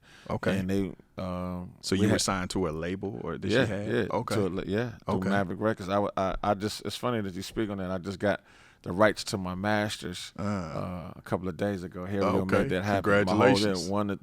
I think it's 29 records. So yeah, congratulations. I get a chance to remaster it, mix it, and put it back out. A lot of people love the single and a few records that I put out, or I let link on the promotional, but Japan loved it, So what was that like working with Maverick and Madonna? Well, it was incredible because she's really been into the culture and the sound of African American, people who. A lot of people didn't know it. Madonna fuck with the rappers. Yeah, she loved Pac and whoever else That's you what could I'm think of. My saying. boy She fuck with Bobcat. the My rappers. Bobcat was signed. The first rapper she signed was Bobcat. Wow. And because he did incredible things with writing records like I Need Love and Candy and all that. So she studied West Coast musicians and producers and artists from day one, and so she was very much intrigued in what I brought to the table, and the situation seemed right. And between her and Freddie the Man, they cut the deal, cut the check, But did you crank some hit records out for Maverick? No, I didn't. And eventually, unfortunately, because of politics and different situations, with Harry O being in the mix of things like he was successfully, they just didn't want to see him win, so they kind of like shelved it because of political situations. But she still loved me. She still cut the check. We didn't have to pay it back, so it was a blessing. Big shout out to Madonna. Oh, that's dope, bro. Well, and I'm going to shout out to Bay, too, because he's done some of my favorite E40. Oh, man. Yeah, Drew Down. Drew Down. Yeah, my bag, man. Yeah. Come on, the Can You Feel? Because you did Can You Feel? Yeah. Yes. I was so happy to have worked with the Bay because I've been a fan of the Bay. That Charlie Hustle, that's another, man, you know my shit. I love it. Well, he did the Sauce Money one, right? Yeah, that record was hot. Yes. That was crazy because that was one of my first time hearing East Coast rapper, and Fat Joe was over the record I did. Yeah. Called Get Breaded. So having Sauce Money and him over my production, it said a lot about that I have finally arrived in my, and I must have a diverse sound for them to appreciate. They would have felt like, no, I'm not gonna do this because it's E40. I'm gonna do it because this shit is hot. So. Then the Nate Dogg, the Loyalty and Betrayal album. Man, it's so many, man. It's so many, man. Busta Rhymes, Brian McKnight. The list goes on, man. Pac, you got Pac. Yeah, Pac. I did a couple of remixes for him. I Get Around remix and Temptation remix, and it was amazing with the Temptation remix. That's when he had first caught that case where he had to go sit down for the allegedly rape case.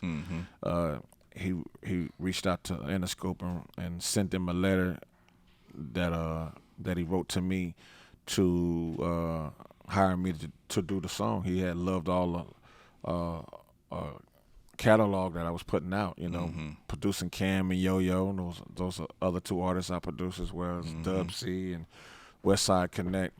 He just loved so much of the work. He was just like, man, your sound is unique, man, and I want to be a part of it. If you can, I would love for you to remake it. If not, I got Warren G to do it. So, but I ended up doing it because I wanted the opportunity. I only seen him once before he did that time, and that was between those two albums. He was upset because his favorite room was blocked out for a month, and that was over at in Burbank, not too far from here. And like, who's this Battlecat? Cat, he just got the shit on lock. He must got the heat. So the people in the front told me that Tupac wanted to see me, so I invited him in, and I played him about 40 records, and he was like, damn, man, we need to get in. I want this, and this, and this. And then that's when he went off. So wow. To jail. You did Backyard Boogie for Mac 10 too, huh?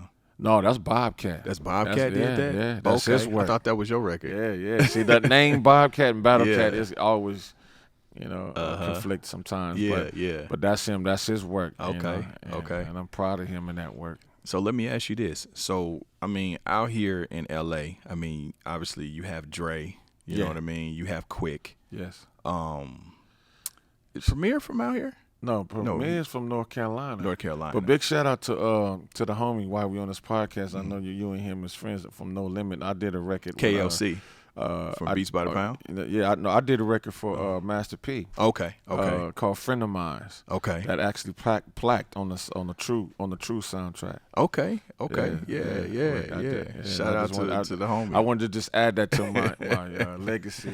In history or catalog. So for sure. Master Peasy. Yeah, for sure. So how do Dre, Quick, and some of the other premier producers out here, how did they embrace you? You know what I mean? How do you guys embrace each other? You know what it is when your work speak for itself, because hip hop can be competitive. Yeah, it definitely is. But they are DJs and they are connoisseurs and real good music, and that's one thing I wanted to do. I wanted to have a diverse approach to music because I love jazz, reggae, gospel, funk, R&B. I love it all, and I make sure that any opportunity I get, I give it my all in an expression that how much I appreciate it. And so when I was given the opportunity to work with Raphael Sadiq, that's another one, another brother from Tony. That was amazing, because now I get a chance to showcase more in depth my musicality, and I'm glad that I did, and you can come to a certain level where you need to take your skill set to another level. So like I said, I only read music by sonically, not read, and that's just being lazy. But this is the year that I'm taking that to another level. Yeah, and I got the great people around me to show me how the fundamentals of reading music, because reading is essential. You have to have that, if you want to excel on different levels of music, especially scoring and things of that sort. Have you been able to share a record with Quick or Dre or any of the other producers out here? It's funny that you say that. I did a remix for Dr. Dre and Snoop. He don't let no one touch his music. I did the Dippin' remix, and that was my first time sharing success in the collaboration with him. I produced it by myself, but I still implemented some of the familiar elements from the original record, and that's Dippin'. So, were you working with Hitman too? There wasn't Hitman. no, I haven't did anything for the aftermath staff or producers. I just, it was Dre's passion to say, hey, let Cat take a hit at producing, remixing my record. I love the shit he did for the Eastsiders. That was, he loved the funk, and he loved how.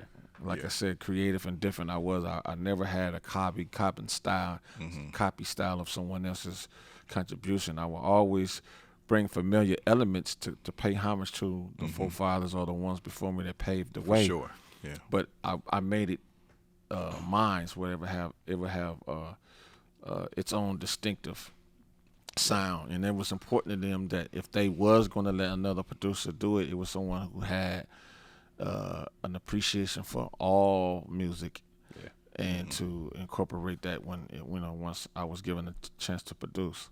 So I'm curious, who is Battlecat's top 5 producers? Quincy Jones, Barry White,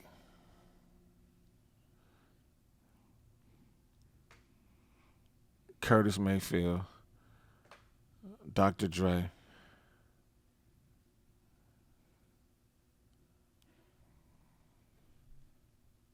Barry Gordy. Really? Yeah. Wow. Okay. We talking about somebody who did it on all platforms. Yeah. We're not talking about one-dimensional way. Right. That's why. Now, I have some other new ones, but they're not my favorite top 5. Yeah, of all time. I love them all, and they know who they are. They know I love them too. Yeah. But where I'm going and when I'm patenting myself after is those type of producers. Right, right. From film to R&B to hip hop, they touched it all. I could say Puffy though too. Yeah. You know what I'm saying? Because he is a producer. I've been in the room with him and I seen his contribution. Yeah. His instrument is his mouth. He ain't got to touch shit. I do the So same thing. I was amazed to see him do that. For sure. So if I had to add someone along with that, it would be that. But and 1,500 or nothing. Yeah. Shout out to 1,500. Yeah, because they are on that level. Yeah. They're not one dimensional. And as a producer, they do it.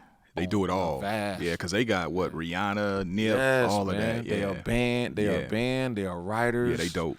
They do it all. Yeah, we They done can some handle stuff it with them too for P's So that's daughter. 7. Yeah. I don't have a top 5. I got a top 7. I love 7. So it's them guys. let me ask you this: you being from '60s and the late great Nip being from '60s, did you know Nip? Yeah, I knew him. Yeah. How did that make you feel? You know what I'm saying, as being an elder statesman at the time that he kind of came in. You know, him representing the neighborhood and having the impact he had. I was happy, man. You know, his expectations, man. We couldn't even put no limits on that for one. And it surprised me because of his educational aspect of it, you know, reading and studying, you know, the ins and outs and the highs and the lows of this thing called entertainment and then life itself, you know, the books he was reading, you know. I didn't know early on that he was so, you know, in tune with himself, you know, even though he was, when I met him, you know, of course he was on the front line, you know, he was hustling, banging, cripping, but pursuing his music, and he looked up to me, you know. You met him in the neighborhood or through the industry? Okay. Not the industry, the neighborhood first, you know. I had a friend named Snake and Dave, a professional dancer out of Watts, you know, that told me about him. I said, man, he right in your backyard, in your hood, you know, you should check him out. He making a lot of noise. So me being so thrusted in this industry, and I got to understand that if you're going to keep your ears to the streets, you know, you must listen to anything and everything as much as you can. But I was almost like a late bloomer as a legend, adopting that element to doing music, because at that time I was still trying to retool me and get me back in perspective with my business. You know, I took a fall from grace in this music industry because of my personal get down. But you know, and it was a perfect time for me to get to know him or someone out of my neighborhood, because I had a few homies that was in a group with me that was from the neighborhood, and one of them got killed, and the other one, you know, he went through some personal things. So it's kind of, you know, my inspiration was kind of crazy. You know, my grandmother had passed at the time. You know, I had to be there for my mother and man up on the. So it was a whole lot of different things going on, but I still was enthused, you know, with doing music. I didn't give up on music. I just wasn't all the way there with being inspired to produce someone or break an artist. And that was another thing with Battlecat. I had to understand that for me to really make it like Dre or anyone that does this, you have to break an artist. Grab one, give him everything he needs, educate him, groom him, lace him, give him the best songs possible, and get the right relationships and opportunities to captivate the opportunity or whatnot. So he gets a message that I'm looking for him, and after we visited his house and he wasn't there, and a few days later he pulled up in front of my house. He already knew where I lived. That was crazy. He came by himself. I said, damn, man, he reminded me so much of my brother. My brother, rest in peace, you know, has the same persona and aura of him, tall, slinky, like Snoop or whatnot. He gets out. I greet him on my front lawn, and hey, what's up, big homie? I love your work. You know, I'm in this shit. I'm making mixtapes. I want in. Can you help me? I would love to work with you, and we exchanged numbers. And then for me, I was just watching, you know what I'm saying, because I didn't really know him, and I wanted to check out his pedigree in the streets, you know. So I didn't really go to too many people to check him out. But an OG in my hood named Big D said, "Cat, he's solid. You know, he making noise. You know, you should fuck with him." So it took me a while because I was prideful and private. At least I thought I was. And I just wanted to make sure all the surroundings, you know, the people, not the artist, but the company that he kept. You know, I didn't know a lot of the young G's that was becoming affiliates, if not active bangers, and he had a lot of them around him. And I'm like, you know, I don't need a pass. I don't need him to protect me and tell them that I'm good and I'm 100. You know, a lot of that, you know, he had some hard hitters around him, and I just watched him indirect just to see how his flow was going to be. You know, how was he? What was going to be his business etiquette and getting into the field? How was he going to put Crip and being from Rollin 60 in perspective to where it wouldn't overthrow him coming into an industry? So I had to watch. So I didn't participate for a lot of it. He was progressing. You know, the Crenshaw clothing line, the tees, just Slauson tees. You know, all that. I was like, wow. You know, it should have made me go, but like I said, I was going through some shit, and I didn't want them to see how much I was going through. So I just kept watching until one day I got a call. It was like, "Cat, I'm bubbling, making some noise. I still want to fuck with you. When can you come and check your boy out?" And I was like, all right. So one of the producers named Bink out of VA, Bink the Monster, incredible producer, along with Mike and Keys out of SAC. They are working on an album, and I think it's the Victory Lap, and it's this song called Real Big. And then they was very fond of Roger Troutman in the Talk Box from out of Dayton, Ohio. So he was like, "Man, Cat, we don't know Teddy. We don't know Quick like that. You or that dude on the West for us. You know, could you, bring something to the table? Come listen to the song and see if you can put something on that record." And I did. So I accompanied him and Marsha and Brodus, if that's her name, and Marsha and Nipsey on that Real Big record, and it was a touching record. You know, the melodic and the flow of it. So he wasn't there when I did the Talk Box. Everybody there, and they just, losing their mind because I'm bringing some flavor to the shit. So did you know Shitty Cuz? No, not at all. Yeah, because I know them. I guess you wouldn't because they're younger. Yeah, so, You know me. I travel and go visit, but I didn't really have a reason to be in that hood like that. Right. Where they were because You know, some guys just, you know, they didn't want it. Yeah. The hood's funny like that. Same thing with me when I go back to Kansas City. It's like my neighborhood is always going to be my neighborhood, but the end of the day, they don't know me. They younger. It's a whole nother generation. You know what I'm saying? And we're talking about, I guess at that time, we're talking about maybe 10 years, you know. I mean, I've been grew and surpassed the hood. Right. But I would never forget where I come from. Exactly. So I know how to cherry pick a few and bring them with me. Yeah. And let them see, you know, the glitz and glams and the whole structure. Let them see something different. Yeah, something different. So that was important to me. Yeah. That was my way of giving back. Yeah. You know, I got another homie named Robin Hood. He was a producer. He's an executive businessman now behind one of 1500s and nothings go-getters named Brody, you know. So I watch him evolve. Jay Stone, I watch him evolve. Cubby, all of them. I mean, I was just amazed on how they still was able to be men, family men, even though they come from the struggles and the culture of being a reputable from 60s. They still learned how to separate the two. And it hurted us all to see him only go so far.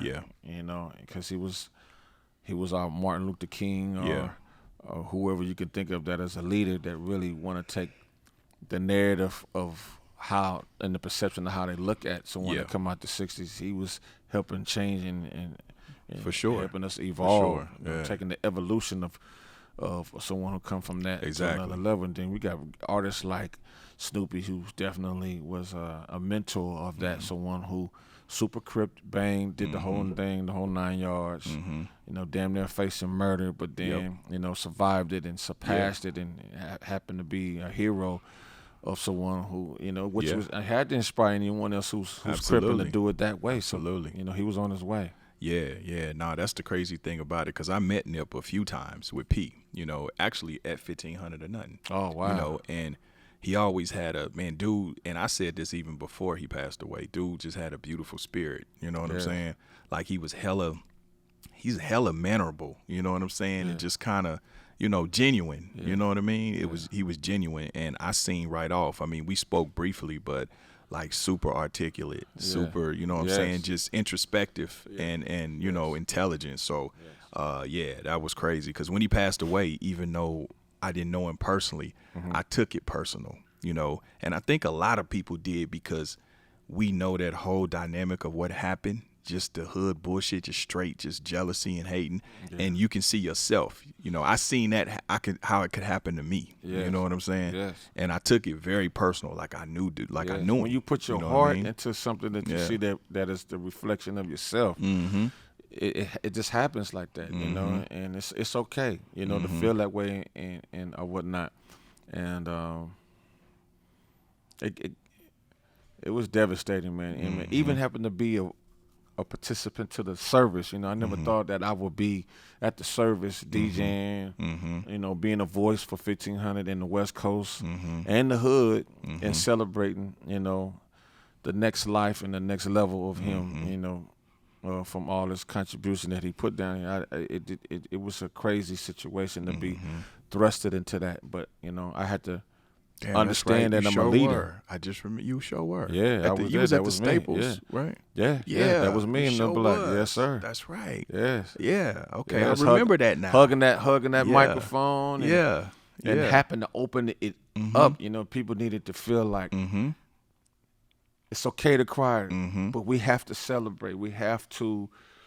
I mean, when I start seeing who was in the crowd, the Beyoncés, whoever, you know, TDE, you know, it's you know, it was crazy. I get a text, and it's showing me on CNN in front of me while I'm live. I'm not even thinking about it as being syndicated worldwide like that. Yeah. So, but I had to toughen up and not let that be a distraction. Just be a vessel and a voice for the moment of what we're doing. So when I look back at the band, because we didn't have no one to, you know, there to introduce us.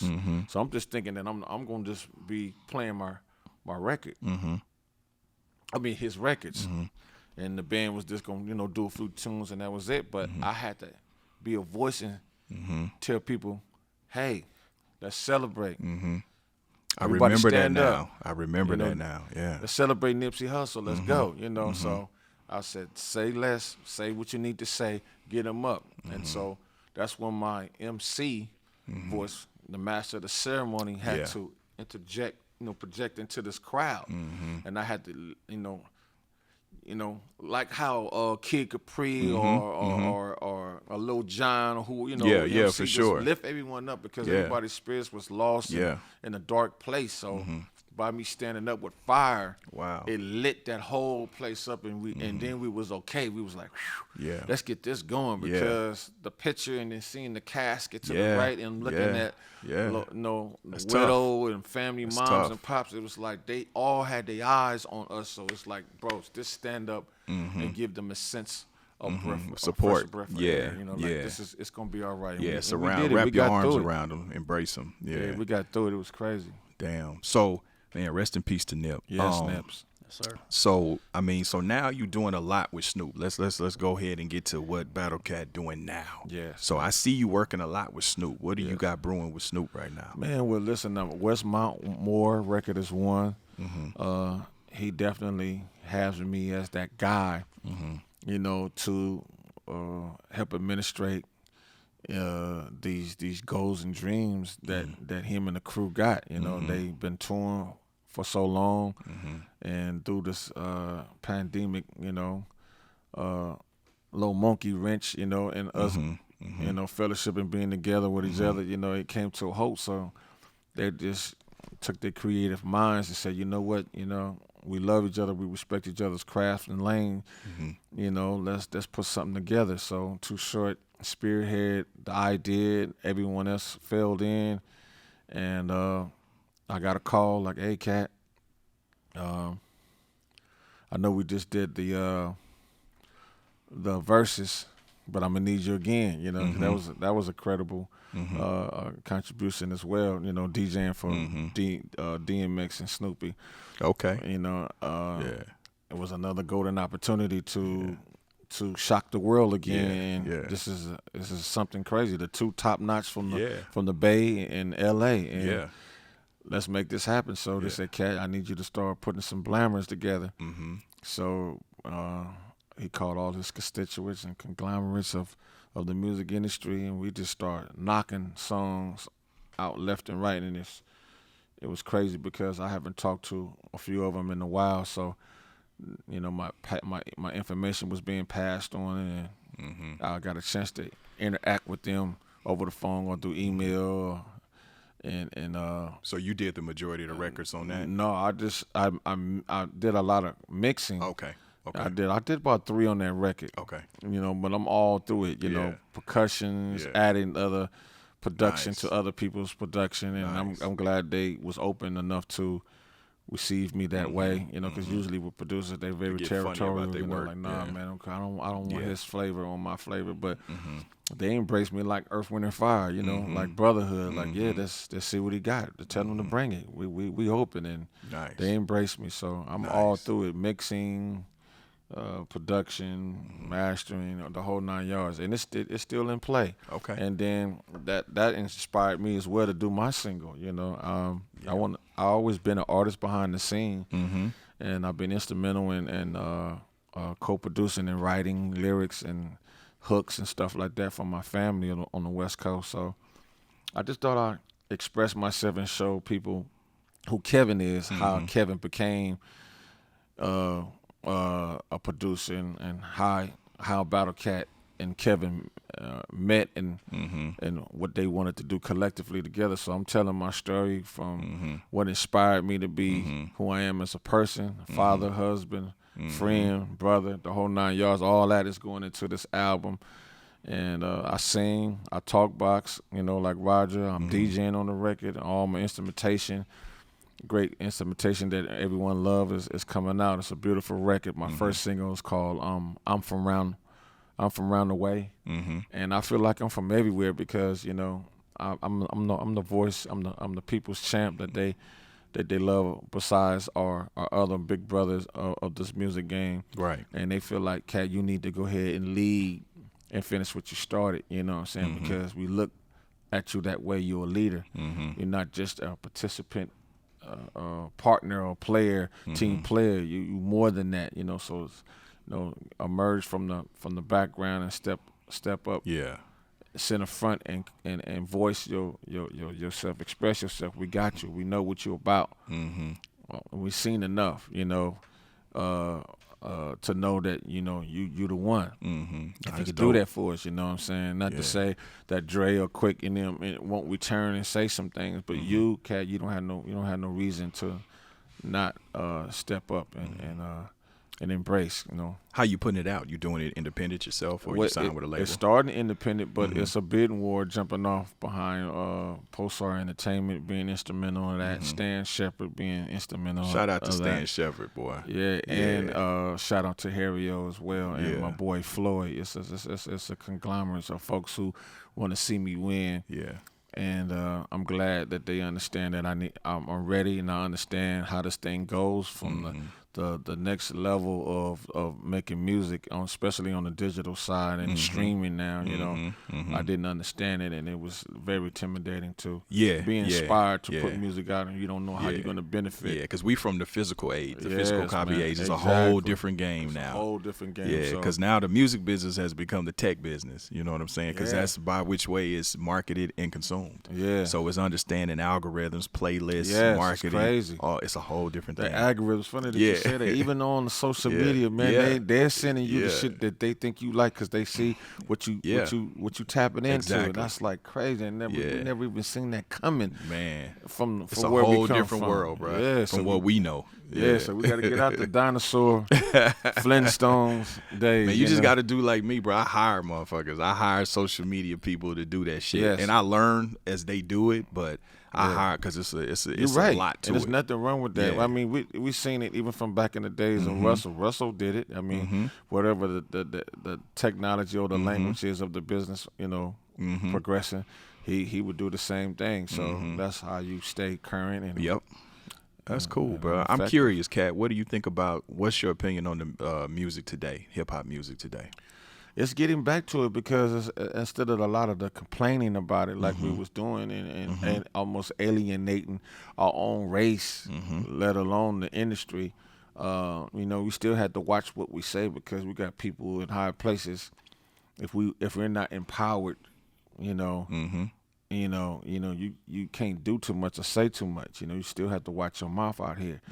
So we did that among our own community, and we would lash out, and then we find out that we had to really understand at hand what was going on. So it was good to see some G's like Ice-T, Snoop, and all, turn around and apologize to certain artists or whatnot, because that's the next generation. You can't really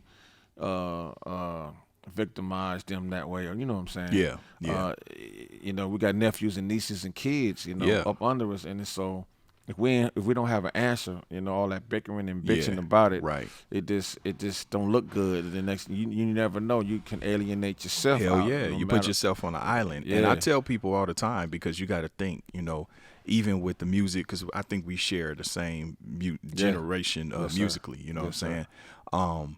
Think about it. When we heard, when you had Grandmaster Flash and what the first record that you said you heard, Sugar Hill, you know what I'm saying, and then it evolved to gangster rap, NWA. We swore by Too Short and NWA and Ghetto Boys and all that. The people before us, they like, what is that shit? You know what I'm saying?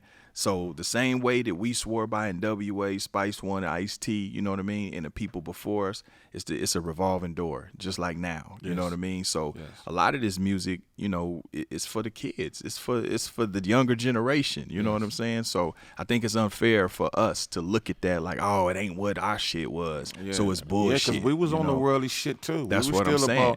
That's what I'm saying. Knocking other brothers, girls or wives and all that. We did all that. We heard that. I just want to fuck. We know that. And it's just packaged different now. You know what I'm saying? But we when we grow to another mature level of life as a man, it's not. We just had to find a unique way to say, hey, man, it's not the same for me as it was before. So.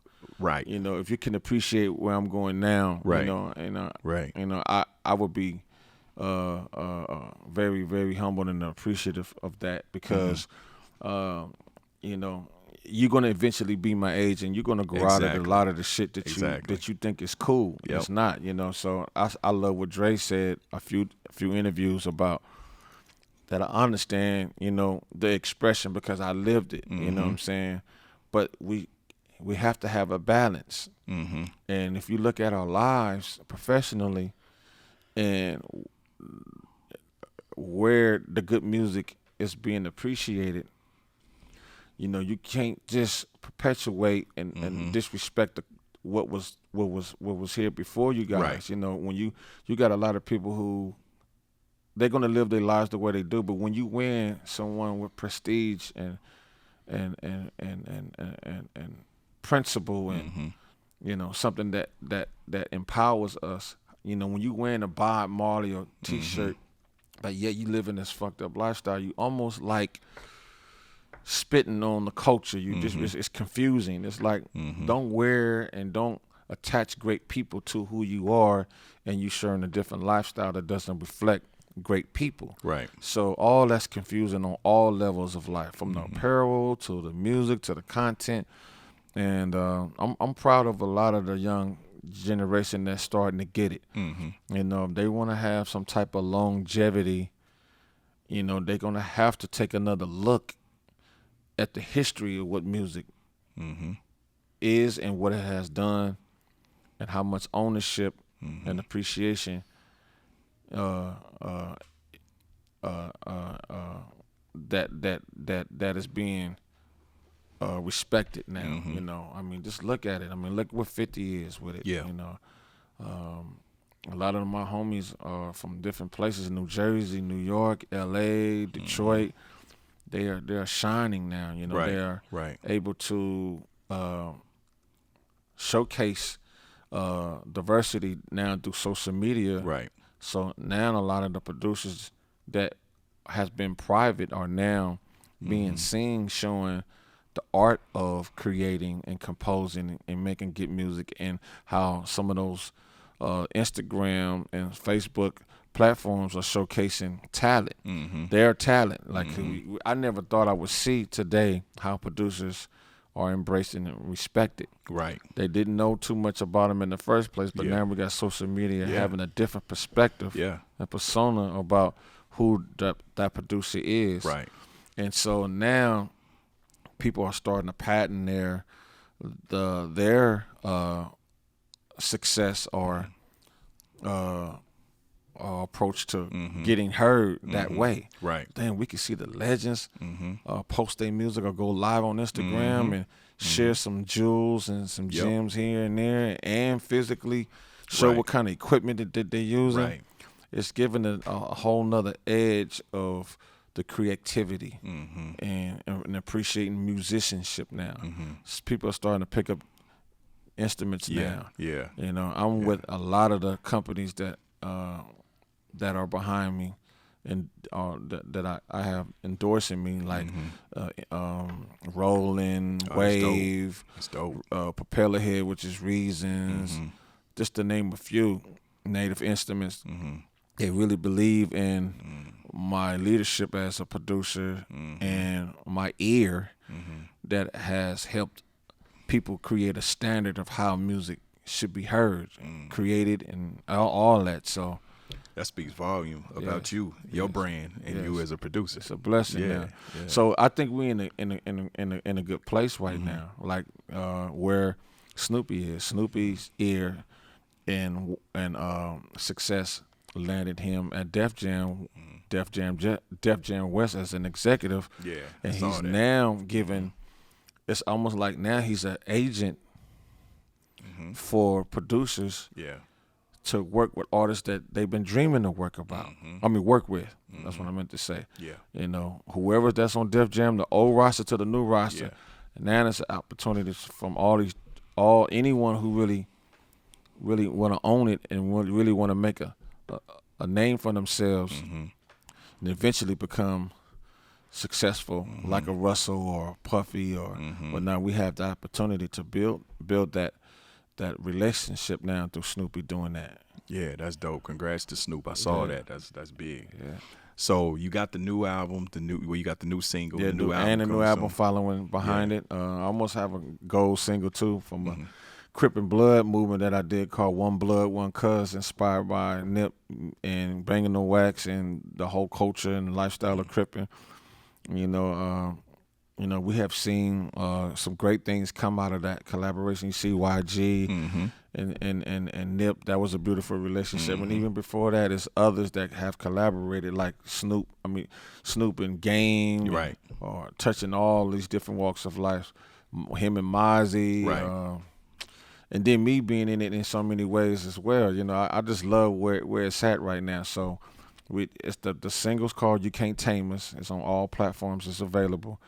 And Lisa from Pulsar Entertainment inspired me and her and Glasses Malone. Said, Cat, you are really a leader and for this movement. You've been there since day one, creating it and doing it as well as what Death Row did. But you really are the streets and the voice for that. You like the mayor in the sense of that situation. You should pick up the torch and give people a sense of hope and an outlet where they can come together and express themselves, and where they can retool themselves and be something to society. So when we did the record One Blood, One Cuz, I think it was called on the Snoop album.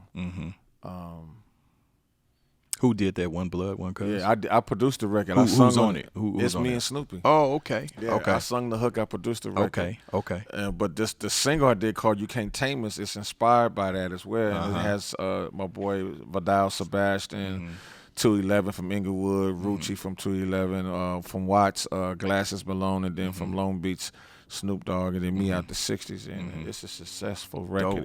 Dope. We wanted to show the world that, against all odds, and adversities, we still have love for one another. Right. We've got family and kids from both sides. You Right. know?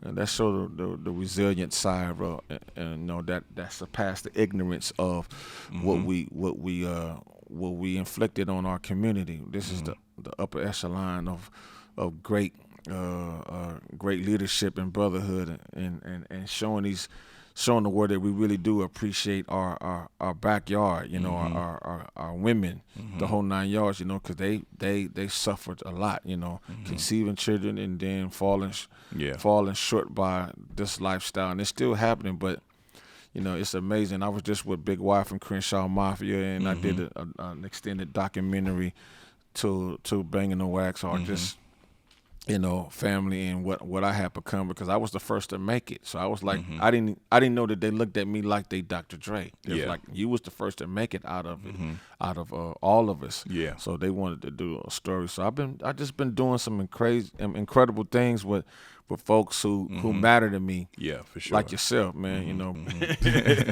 So I appreciate it, brother. I just want to let the word that know that what you seeing before your very eyes, you got Big U doing his thing, and Unique Entertainment, Harry O is home. Man, shout out to Harry O. We got to get him on the show too. I think it could happen, man. He's proud of me where we both are in our relationship, and we're gonna do some incredible, great things with some brothers from the South, who been inflicted with the California lifestyle of being a banging. We're gonna help them understand that where the codes could be now. We not understand that the codes from back in the days don't really hold weight and value. Right. For the young youth to appreciate. They need to get their own identity as a man, as a woman, and find out how they can give back to the neighborhood that they come from. Yeah. They ain't gonna be able to save everyone, but they can touch some people. I mean, these youngsters, like I say, they need to get an OG instead of IG. You know feel what I me? mean? Ooh, I All like day. how you said that. You know what I'm saying? Need Man, to get an OG. man, I'm instead gonna of we IG. gonna have to do something, man. I Yeah, can't take the you publishing, feel me? but you're an artist, so maybe we can say It's all something to the good. world on that. They It's- do need an it's all OG instead good. of IG. Instead And of OG IG. means someone who's authentic and original. Exactly. Original. Mm-hmm. Original about their purpose in life, you Right. know, with meanings and a journey that is going to inspire them to live and be someone in society. So I call a lot of young generation OG, and they be like, no, that means old, like OG. Like, no, that's not the spin. So we can't be a disservice. We had to be a service to them and really help them understand the true language and the definition and the history that goes with this lingo and this language. Right. You know what I'm saying? Right. Once we can separate the two and take accountability of it as well, then I think they'll have more of appreciation from hearing from us that are older Yeah. Right. in this game. We Right. paved the way, you know, in this Right. thing. So, what else you got going on? Well, Outside the album, any shoot, movies, man, TV shows, I products? got some things that I'm in the makers on the movie side. Okay. I don't want to lay it all out now, Okay. but I'm definitely inspired to paint a picture. I got a documentary. I think it's in three. It's going to be in 3 episodes because there's so many pillars of my life. One can't just. It won't do justice for them to see because the dynamics of my relationship with the West Coast and some relationship with those from the East Coast, they need to see that so they can understand the evolution of Kevin and Battlecat. You know what I'm saying? Who is he? What is he about? What do you want to say now? Why is he important to this young youth? And even the generation before, you know, and I got a lot of things to display, and it's not just my view of things. You know, we have a crazy family of entertainment and with purpose. They don't just want to get in the game just for the fame or whatnot. Exactly. They actually want to be. Eye and a voice for the young generation and the older generation, and that's one thing I'm liking about the new generation. They want to paint a picture for both sides, Right. both generations. They want to show the world why my father, why my uncle, or why Battlecat as an OG or a mentor matters to me and what I'm doing. You know, I want them both. I'm not trying to make this a young thing. Like we hear this thing where it says it's a young man's game, but they got to be men. And they still have to have the foundation of life and where it comes from into it. That's the only way we're going to have a chance, you know, to show the appreciation for who we are. Yeah, real talk. No, that's real game right there, real spit. I mean, hey, listen, I ain't gonna keep you.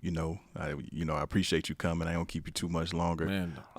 But I created this platform for that very reason. You know what I'm saying? To bring on the OGs, to bring on the people who, have laid the foundation and basically give people their flowers, you know what I'm saying? Yes, so, I appreciate it, man. I want to give you your flowers, you know what I mean? Appreciate you, you know what I'm Big saying? Court, man. As a Yes, it's an veteran honor. and Yes, hit yes. producer, you know what I'm saying, in your journey and actually, bringing to the table one of the, seminal records of my coming up, Bloods and Crips, you know what I'm saying? That was big for my, childhood and my hopping off the porch and all of that. So, Yes. as man, we appreciate you and your contributions to the game and what you continue to contribute. You know what I thank mean? you. I So appreciate keep it, up man. the good work. You had an illustrious career. Thank You know what I'm saying? Legendary career. Legendary. You know what I'm saying? Appreciate you too, man. Yeah, I mean, and you still here putting it yes, down, you know what I yes. mean, in a good way. So, man, you Yes. keep up the good work. And, this is always home to you. Anytime you want to come through, you're more than welcome. You Oh, know what man, I mean? I'm coming and, back. And however you Yes. need us, you know what I'm saying, to help you Yes. with whatever you got moving Yes. forward, we're a resource for you, bruh. So Man, it's a it's blessing. all love, you know what I mean? Thank you, King. Yeah.